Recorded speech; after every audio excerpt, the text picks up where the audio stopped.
Just so that you have an idea of my background, knowledge and experience, I grew up over the rural southern US, from the Appalachian Mountains to the swamps, backwoods and the bayous of the deep south, where I spent most of my free time deep in the woods up into my early 20s.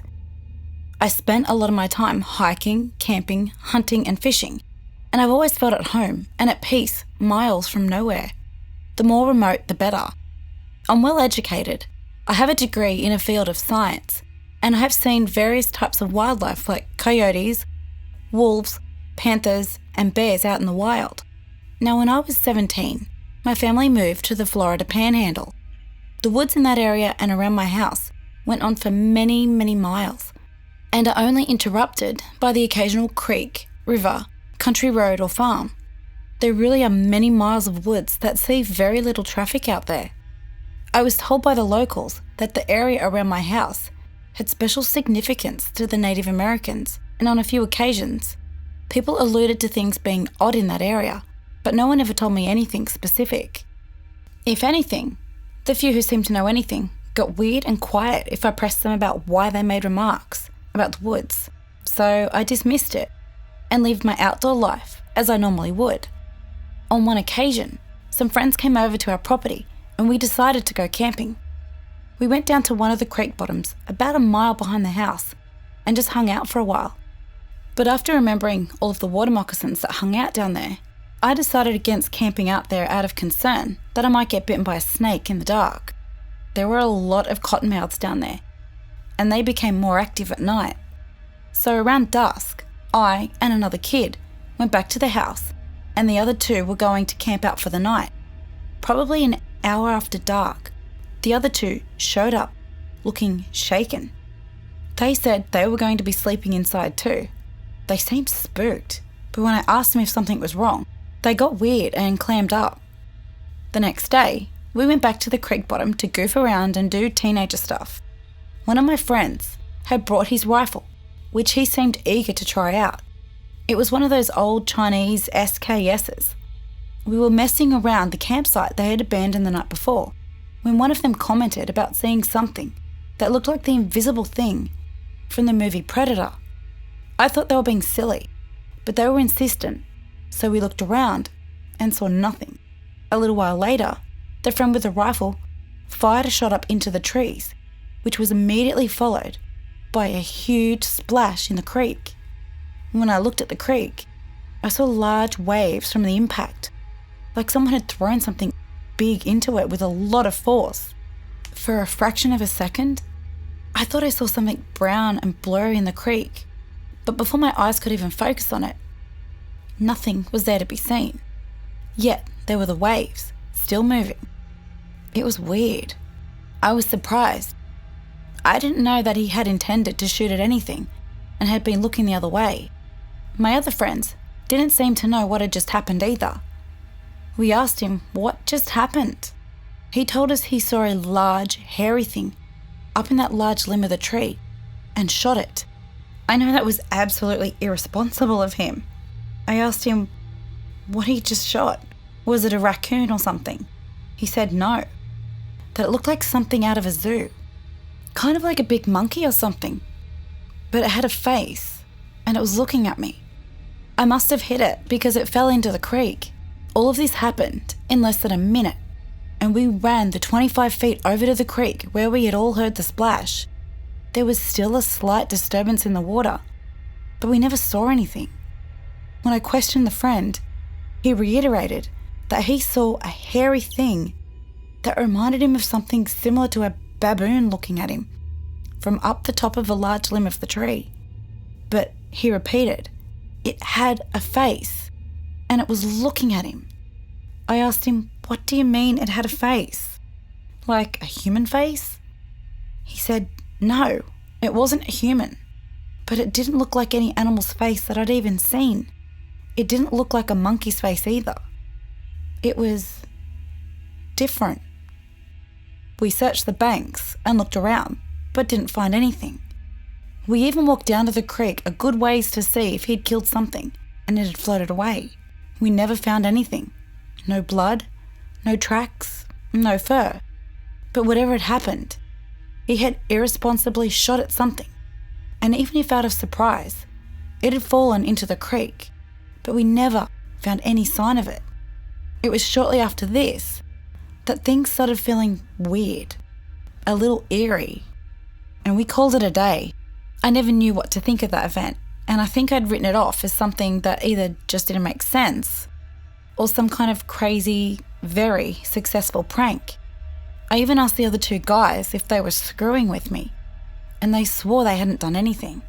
One of them did see him fire the rifle, but didn't know what he was shooting at. He said he saw something fall in his peripheral vision, but when he looked in the creek, there wasn't anything there. Life continued on as normal, and I spent a lot of my free time hiking, exploring, and looking for fishing holes off that small creek. At some point after this, I started to have weird experiences in the woods periodically. Sometimes, usually late in the day or at dusk, I would get the feeling that I was being watched. The feeling wasn't there most of the time. It would just happen on occasion. I started noticing that sometimes in the evening, I would hear strange animal noises from the surrounding woods. A few times, it sounded like a blood-curdling scream. Once, it sounded like a roar. And a few times, it sounded like some type of odd bird-like cry, similar to a peacock. Being familiar with animals, I always tried to deduce what animal had made the various noises. I concluded that the screams must have been a panther, that the roar must have been a bear, but the peacock noises made no sense. There were 3 neighbours within the next mile and a half on that isolated road, and none of them had peacocks. Then late one evening, I heard a more intimidating scream than before. It just sounded bizarre and caused me a sense of fear and dread. The scream sounded like a woman being murdered. I don't know how else to describe it. It was high-pitched, shrill, and loud. But it seemed too loud and lasted too long to be a human. I figured it must have been a panther, but it didn't feel right and sent chills down my spine. It was during the last bit of twilight, before total darkness, and I hurried my butt back to my house. Sometime after that, the occasional sense of being watched and followed began to feel stronger and more malevolent. On a couple of occasions after that, when I was out in the woods, I felt that I was not just being watched, I was being hunted, and that my life was in danger. I never saw or heard anything. The woods were always silent when this happened, and I always quickly made my way home, but made a point to walk as I felt running might trigger a predator, like a panther, to chase me. If that's even what it was. Whatever it was, I felt like I was in imminent danger of death. It was a consuming feeling like nothing that I've ever felt. One day, during this time, my little brother and his friends came running excitedly up to me and told me that the 2 of them had seen a bear. Being that this area had been heavily hunted for many years, and there were not supposed to be any bears anywhere near this part of Florida, I asked them what they saw. They said that they had turned around and seen the hind end of something on all 4s, walking into the edge of the forest. They only saw the very end of the creature and could only see the upper part of the back legs and its back right above the legs.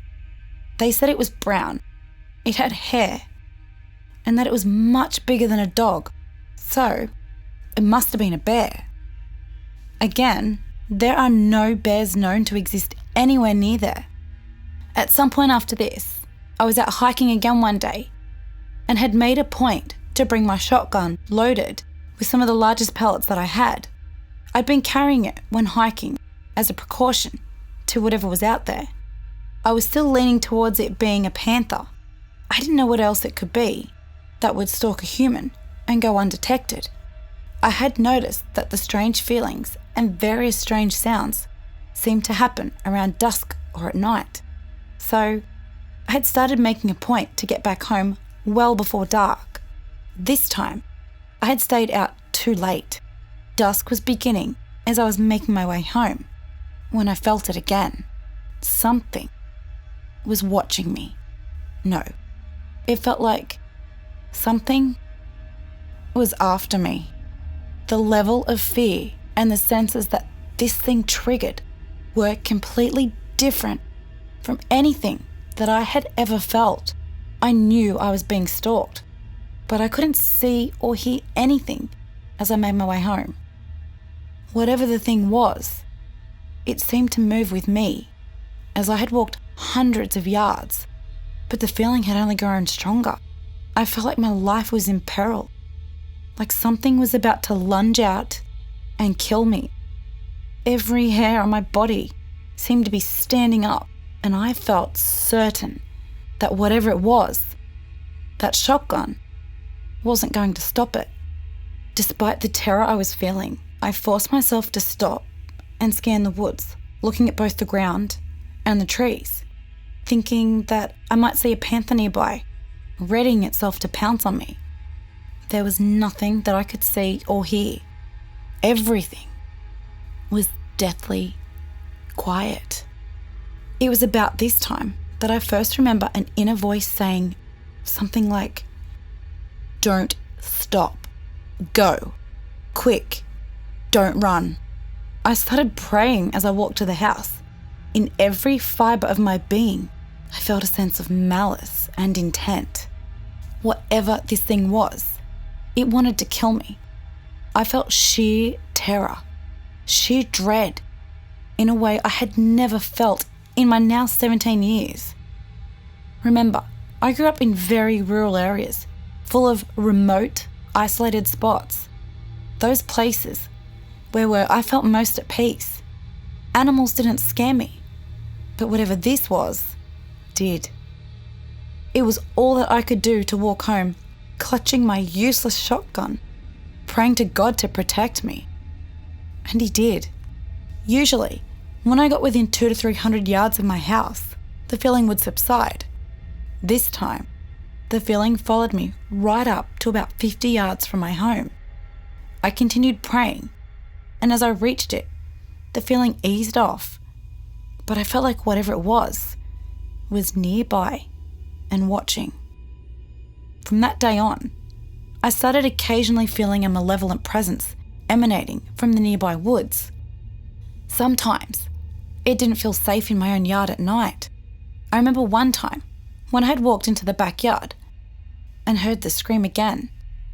It sounded like a woman screaming in terror, only extremely loud, and it lasted too long to be a human. And then it transitioned to something like a baby crying, but the crying changed to become distorted and twisted, and it just felt and sounded like something that was wicked and was just trying to frighten me. From that point on, I avoided the woods, especially when alone or in the evenings. I turned to partying and tried to push the events from my mind. A year or two had passed without incident, and I'd gotten too relaxed. Sometimes I get the occasional itch to go for a stroll at night. The moon was mostly full. The sky was clear with lots of stars. It was a bright, beautiful early autumn night. I still had enough apprehension to stay out of the fields and woods, especially alone at night. So I decided to go for a walk down to the rural country road. It was probably around midnight. I'd walked several hundred yards down the paved road and cut across the corner of someone's cow pasture to get to a dirt road. I had gone through an electric fence and had made it about 50 yards through the pasture when I heard something moving in the adjacent cornfield on the opposite side of the dirt road from the pasture. I stopped and listened and heard the sound of something big moving quickly through the corn rows. At first, I thought it might be a deer, until I realised that the steps and movements sounded bipedal and large. Several times it moved and then paused, then moved through the corn quickly again. After hearing the movement several times, suddenly the sound of movement was followed by the sound of a rabbit squealing. I instinctively crouched, peering into the darkness. Up until this moment, I'd only been curious as to what kind of animal I'd gotten close to. I had no way of fathoming what was about to step out. I saw a large bipedal figure walk out of the cornfield. It crossed the dirt road and stepped over the electric fence mid-stride without pause or effort. In the bright light of the moon and stars, I could make out some details. Its head had significant wolf-like features, a long snout and pointed ears. It was taller than a human, maybe 7 feet, possibly a little more, and it walked leaning forward with its shoulders hunched forward, like it was slightly crouched. It was covered in hair, but the hair seemed thinner or shorter on much of its torso and arms. I remember noticing it had a very lean, powerful, muscular build.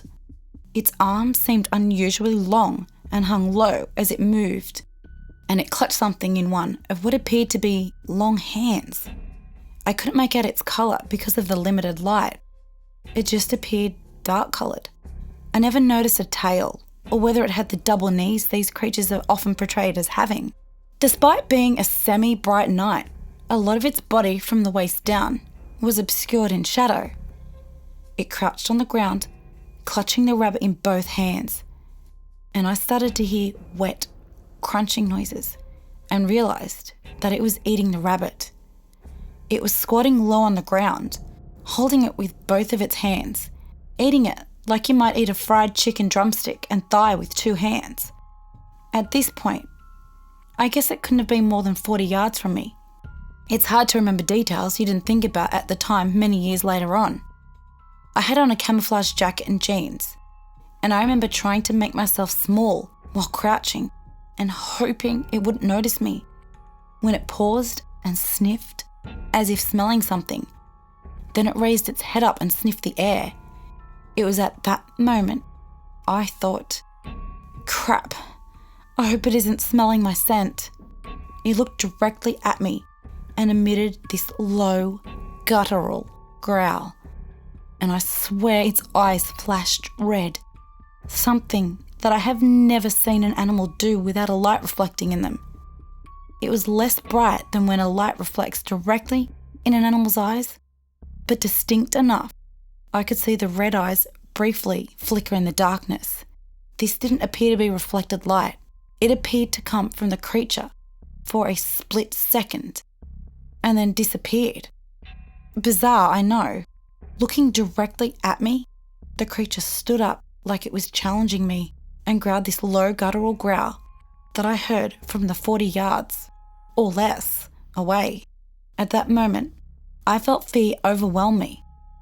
I had this overwhelming urge to haul ass back to my house, but something inside, something told me not to run, that if I did, it would catch me and kill me.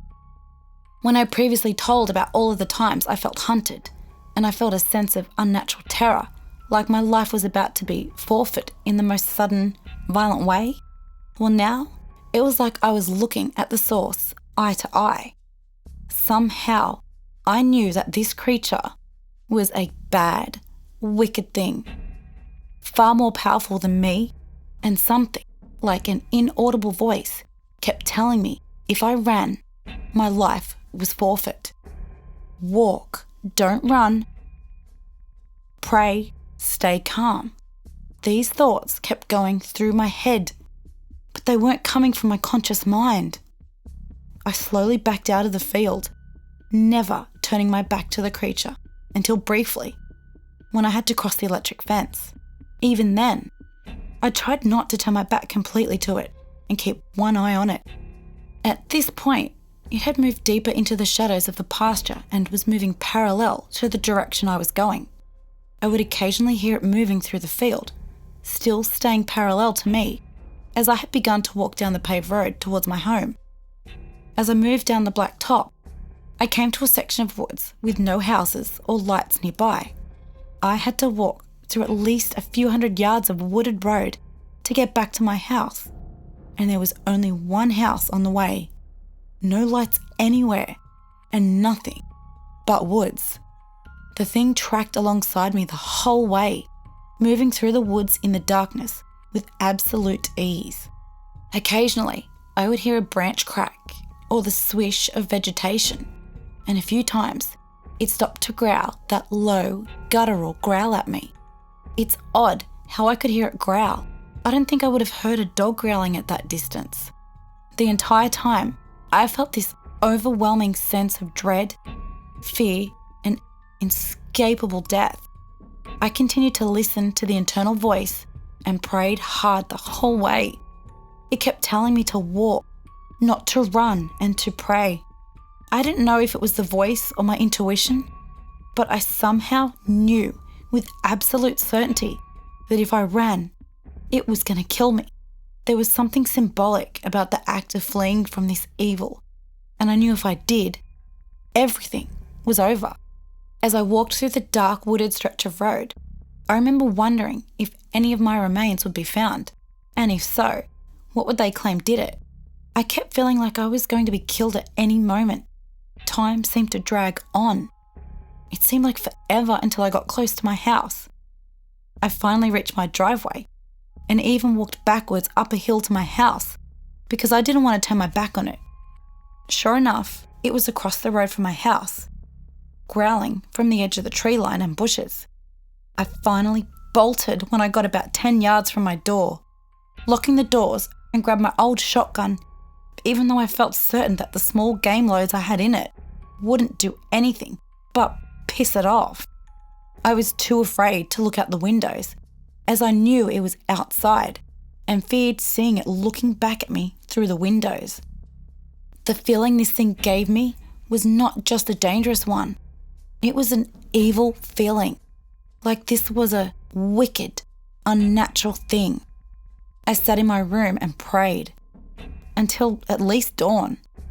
A few weeks or months later, I can't really remember the specifics, my little sister came downstairs, maybe after 1 a.m, white as a ghost and panic-stricken. She was terrified. You could see it all over her. When I asked my family what was wrong, they told me she'd seen a bear crouching outside of her window. She had woken up to a terrifying feeling, knew something was watching her sleep, and when she looked at the window next to her bed, she saw a bear with big red eyes staring at her. My sister slept in a bedroom on the second floor, but the garage adjoining that part of the house was one story. Something had climbed up on the roof of the garage and had been intently watching her through the window. I asked her point blank if she was sure it was a bear. I could tell she was terrified and didn't want to acknowledge something. She responded with, "It was covered in hair, had big red eyes, and was staring at me sleeping through the window." When I woke up with a feeling of terror, I knew something was watching me, and it felt like it was bad. Now, I'm paraphrasing, as this was many years ago. I was generally afraid to go back in the woods around my house after that, but when I did summon up the courage, I would periodically have to abruptly stop hikes in the woods near the house. Everything would be fine, and then I would suddenly become overwhelmed with the ominous feeling that I was living on borrowed time, that the creature was stalking me, and that it was about to kill me. I almost always left immediately, feeling like the shotgun in my hands that I carried was useless. On multiple occasions, when this happened, I felt that inner voice again telling me to leave now, walk, don't run, and to pray. On the couple of occasions that I lingered momentarily to scan the woods for the creature, I never saw anything, but it felt like it grew closer and the danger grew more imminent. So I always left. It was around this time that I found someone's white domestic rabbit hanging from a tree branch in the woods, disemboweled and with its eyes plucked out. It was hanging from a branch about 5 feet off the ground. It struck me that it was like it was meant to be found and seen, as if it was placed in a highly visible location right behind someone's property line, at eye level, at the edge of a field beside the woods, where this thing seemed to frequent. It just seemed significant. It was about that time that I learned that Native Americans lived on the nearby adjacent property who were reputed to use blood magic that was evil and bad stuff. I was told to this by another Native American who told me to stay away from them. I'm part Native too. We lived near a reservation and multiple natives had told me about someone who was a known shapeshifter. Someone who had demonstrated their ability to shift into animals, and they had ties to this family. The few times someone told me something like that, they always acted like it was a taboo thing, that they shouldn't be speaking of it.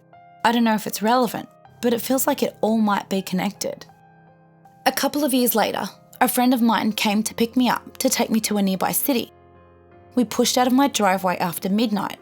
Right down the road, we saw a pair of huge wolves standing a few feet from the road, watching us, even staring at the car from a few feet away as we passed. Their presence and behaviour seemed and felt very unnatural. And my friend, who had grown up there, freaked out. He became pale, sweaty, and started stuttering, telling me, "Those are wolves! Those are huge!" The only wolves in Florida are a few red wolves, which almost look like big coyotes. They have reddish-brown colouring and are very small for a wolf. These individuals were silver, grey and black, and I guess they looked to weigh about 140 and 180 pounds. One was smaller than the other, and when I looked at them, I instinctively knew they were a pair, one male, one female. The red wolves aren't present anywhere near that part of the Florida Panhandle, and this was something entirely different. I questioned my uncle, a state biologist and a huge outdoorsman, and he told me there were very few red wolves in Florida, that they were nowhere near that size, and there were none anywhere near me. Similarly, there weren't any red-eyed, roof-sitting, window-peering bears in that area, as all the bears in the area had been hunted out many years ago. I don't know what the true nature of what I experienced was, but it always left me with a sense that it had a very strong supernatural element. Yes, these things had physical forms, but there was something more, something supernatural. My friend knew something, but he was so terrified that all he would tell me is that there were natives in the area and that that part of the woods was special to them. And then he would get an even more terrified look, clam up, and change the subject. He used to have a house in that immediate area, and he said strange things happened. There was something bad around the house, something in those woods. He said that their house mysteriously burnt down one day when no one was home. They had it rebuilt, and it caught on fire and burned down a second time when no one was home. Whatever happened was so scary that they bought a new home many miles away, and he was spooked to even think about it. When locals told me of natives who were purportedly shifters, I began researching and learned that many tribes had beliefs of dark magic that would allow them to transform much like skinwalkers. These rituals are always dark rituals that involve blood, sacrifice, or some other dark or evil deeds. After that, I stayed completely out of the woods around the house, and I didn't walk further than the barn behind the house at night. There were still several incidences, more loud piercing screams in the night. Once or twice I heard a baby crying out in the woods during the middle of the night. As I thought to myself, that's no baby. Something is trying to lure me out there or screw with me. The sound changed from the very distinctive sound of a baby into something wicked and unnatural, almost like an evil, twisted mockery of the sound of a baby crying. I felt that if it was literally trying to mess with me, trying to instill terror, and let me know it was still there. One time, I had to talk my brother and a friend out of going into the woods to look for the baby, and again, as soon as everybody agreed that there couldn't possibly be a baby crying that loudly in the woods, in the middle of the night, the sound changed into something wicked, which would curdle your blood. There was also another occasion where we heard puppies, crying out from a ditch in the edge of the woods in the middle of the night.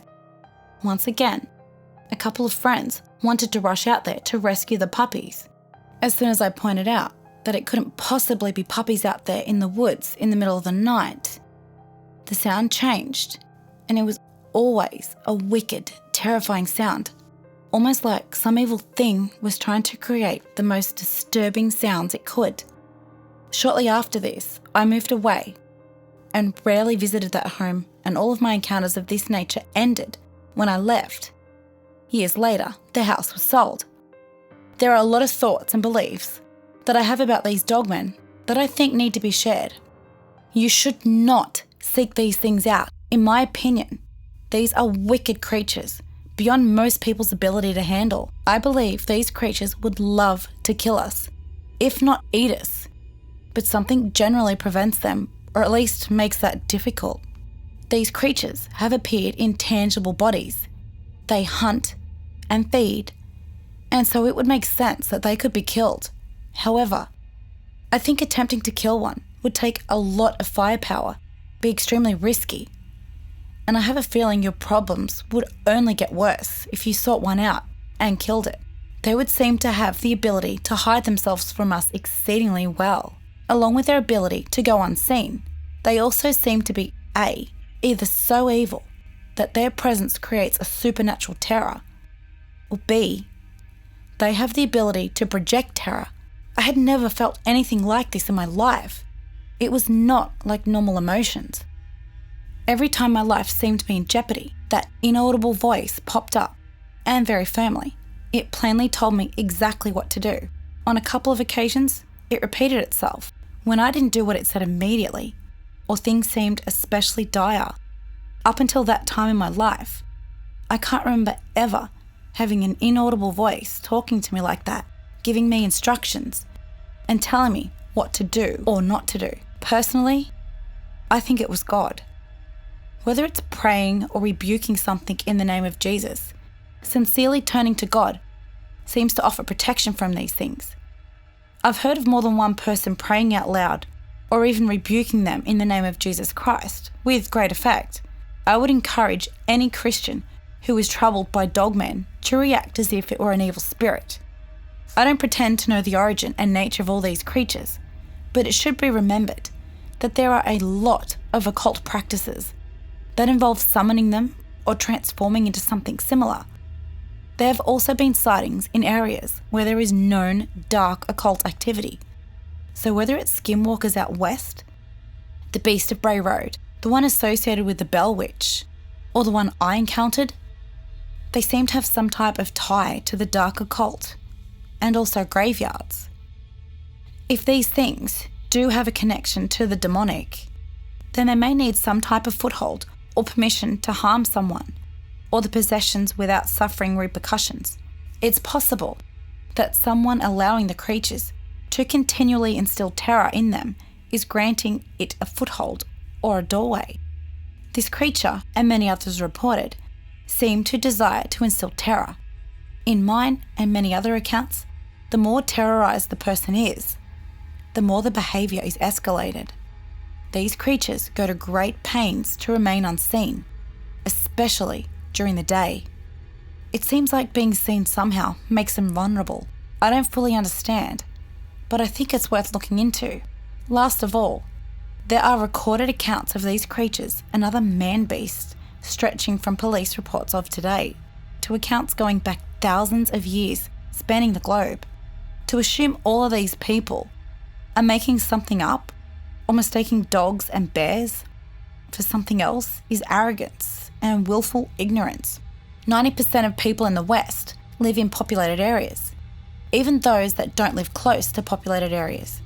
Sure, maybe you went to a state or national park, but that's not like living in a remote BFE and spending all of your time outside farming, logging, and hunting, like some people do. A lot of the people who do live like this have seen things, but they don't want to talk about them. Either they are scared or don't want the negative attention and judgment that it can bring. I hope that when someone tries to say people are mistaking bears, wolves, coyotes, etc. for dogmen, they realise insinuating that would be ignoring thousands and thousands of reports from across the globe, spanning thousands of years. To purpose that is to assume someone who didn't witness the event has a superior understanding to all of those who witnessed the events. I don't know, but I wonder if some people confuse Dogman with Bigfoot. A lot of the time, the described behaviour will sound like a typical Dogman behaviour, climbing on roofs, stalking humans, the twisted mimicry of people and animals, and generally trying to terrorise, if not actually harm someone and their animals.